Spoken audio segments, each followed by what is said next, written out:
李长寿笑了笑，目中满是诚恳。能赢前辈纯属运气，也是我师妹带来的福气罢了。那白泽端着酒杯，在嘴边轻轻划过少许，温润英俊的面容上流露出少许的笑意。你可敢说自己没有痊愈？相对来说应该是比较低的。我对统治旁人并无兴趣，相比而言，我更喜清静。反倒是前辈以辅佐明主为自身乐趣，莫非也是因痊愈驱使，但自身少了背负众生因果的魄力，所以想要通过辅佐一生灵走上众生之巅，从而获得自身的充实感与存在感？白泽一愣，细细地品味着李长寿这些话语，竟然缓缓点头。贫道确实以此为乐，但并非是没有背负众生因果的魄力，而是觉得贫道并非那块料啊。若是能二次辅佐明主登临那个位置，再功成身退，在天地间留我白泽之名，当真……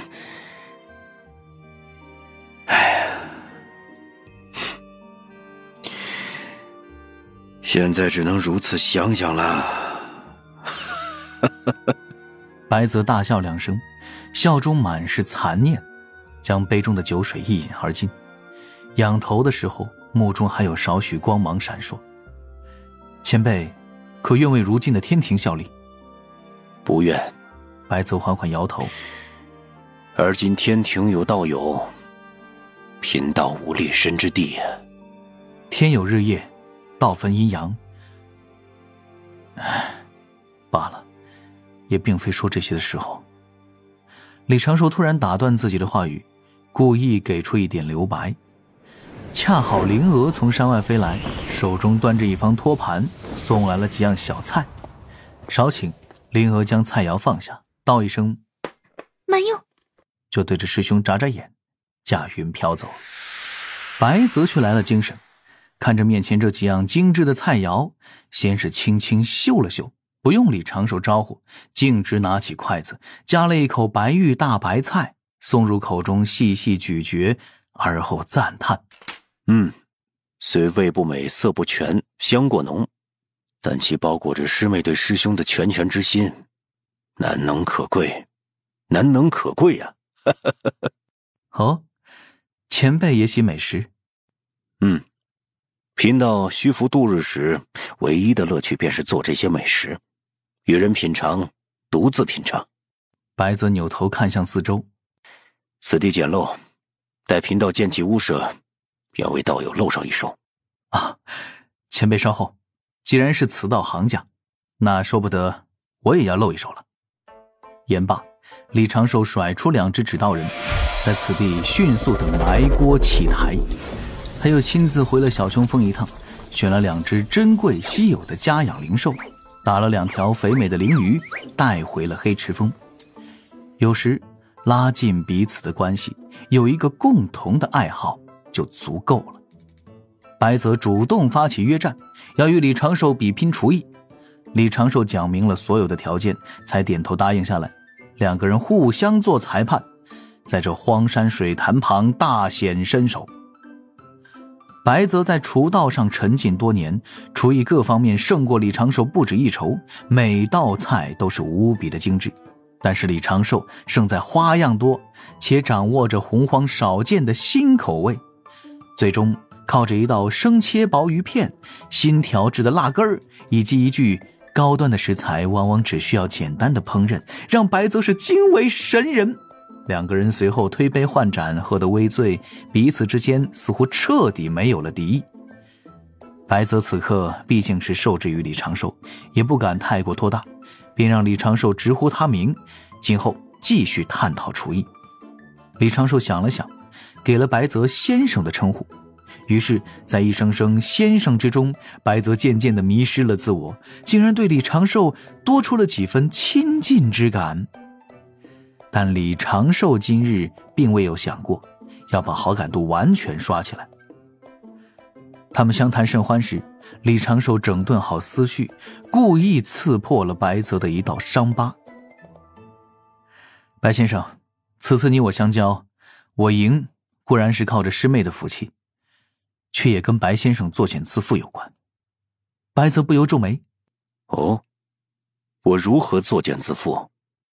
李长寿左手拉着右侧的衣袖，将温好的酒水倒在了白泽杯中，像是在说不经意的小事，笑声言道：道之事难宁，天之数难定，生灵心难安。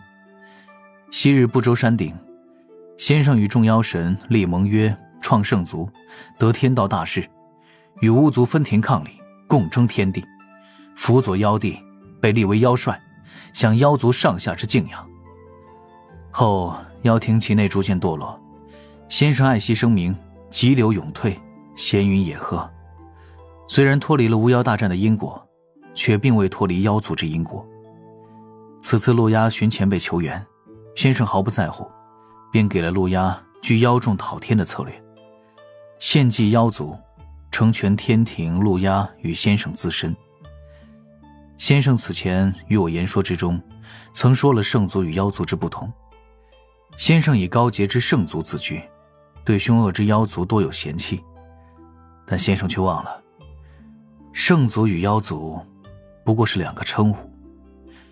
你们在天道的记录之中，都是异族。先生本该站于妖族之立场，却将妖族毫不犹豫地推到了生死边缘，此非背运而行，如何得胜？李长寿微微叹了一口气，抬起酒杯继续。如今天地主角是人族，先生此举自外人看自是没错的，还会称赞先生一句大义。但白先生啊，你既做了这个花匠，享受栽培花朵观其盛放的乐趣，就要去忍受花朵枯败零落成泥的落寞。此为得失之道，也是天地均衡之道。我并非是让白先生再去辅佐妖族，此时白先生为我所知，我与妖族也是对立。但我李长寿不想成为白先生眼中的下一个妖族，下一个妖帝，所以我并不图谋白先生的算计筹谋以及其他的本领。在大法师想留先生性命时，我一直未曾放下对先生的杀心。先生并非值得钦佩的圣灵，也非我所惜之才，不在盛名时而来，亦不在低谷时离去，此方可称为洪荒之名士。先生此时尚不配。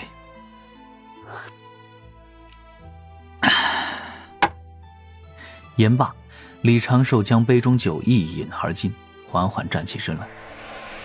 白泽紧紧皱着眉，目光直愣愣地注视着面前矮桌上的杯盘，连李长寿何时走的都不知。待白泽回过神来，只有李长寿的那一声：我3日之后再来与白先生同饮，望先生届时能与我今日这番话些许反驳，毕竟知音难觅。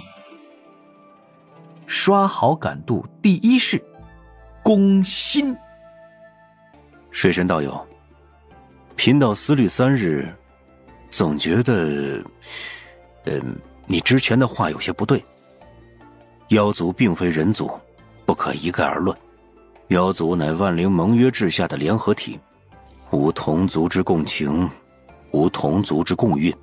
贫道亦为先天生灵，何来对今日之妖族背信弃义一说呀？诚然，天道之下，贫道如今还是妖族根脚，陆压之事，贫道做的的确背了运，但绝无背叛一说。3日前道友那些话，初听颇有道理，也确实攻破了贫道的心房，却实属诡辩安更念想，将妖之一字囊括了太多进去，实在胜之不武。今日你我不如论一论当年妖族之事，论一论何为洪荒之名士。贫道服妖帝越万族后全身而退，随其过程不乏阴谋诡计，杀孽冤孽，但终究是让万族摆脱了无足之时的命运。贫道行端立正，今日推妖族外出成全天庭路压，贫道自身并未亏心意。黑池峰水潭旁，拿着几只宝囊而来的李长寿见白泽上来就是这顿言语，顿时笑眯了眼。这个白泽果然比那些能够隔空看戏的老爷们更难忽悠啊。白泽今日说的道理，李长寿自然明白。此前跟女娲圣人探讨这些事，讨论的层面更有深度，但是诡辩二字本就是无理而抢夺理。今日白泽反过来邀战，李长寿自不会露怯，谁还不是备战了3日？当白泽用3日时间去思考李长寿前言的漏洞以及诡辩之处，李长寿想的却是今日该如何论。